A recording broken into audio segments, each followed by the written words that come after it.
இங்கே சிஸ்டம் சரியில்லை, இப்போ எல்லாமே தப்பாக இருக்குது. நீங்கள் கேட்கலாம் உனக்கு எங்கே போச்சு புத்தின்னு நீங்கள் கேட்கலாம். ஆனால் எல்லாமே நம்புகிற மாதிரி இருக்குது, நம்புகிற மாதிரி செட்டிங் பண்ணுறாங்க. எல்லாமே பஸ்ஸு கரெக்டாக போய்கிட்டு இருக்கு. இன்னும் பல ஸ்டாப் இருக்குதுன்னு சொல்கிறாங்க. நான் ஊர் விட்டு ஊர் போகிறேன். அது ஏன் போகிறேன், எதுக்கு போகிறதுங்கிறலாம் சொல்ல முடியாதுங்க. கதைக்குள்ளே கதை மாந்தர்களாக தான் நீங்கள் பார்க்கணும்.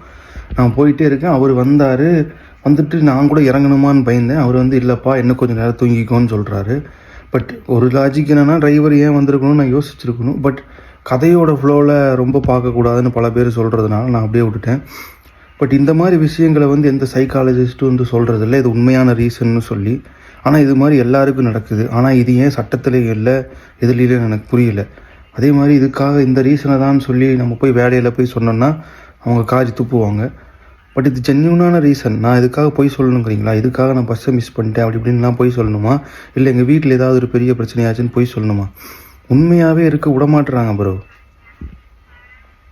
யாராவது பார்த்து முடிவு பண்ணுங்க. இதையும் உங்களோட சட்டத்திலேயோ இல்லை ஒரு காஸ் ஆஃப் ரீசன் ஃபார் டிலேங்கிறத இதையும் போட்டு வைங்க. எல்லாருக்கும் நடக்குது. ஈவன் அந்த மேனேஜர்களுக்கு எல்லாருக்குமே நடக்கும்.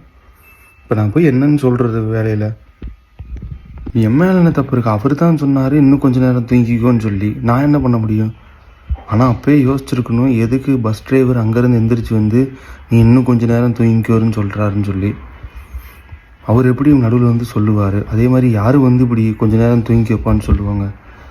அதனால தான் நான் லேட்டாக எழுந்திரிச்சேன். 4:45 எழுந்திரிச்சேன். அலாரம் கேட்டுச்சு. ஆனால் அப்பயும் அவர் எக்ஸ்ட்ரா தூங்க சொன்னார்.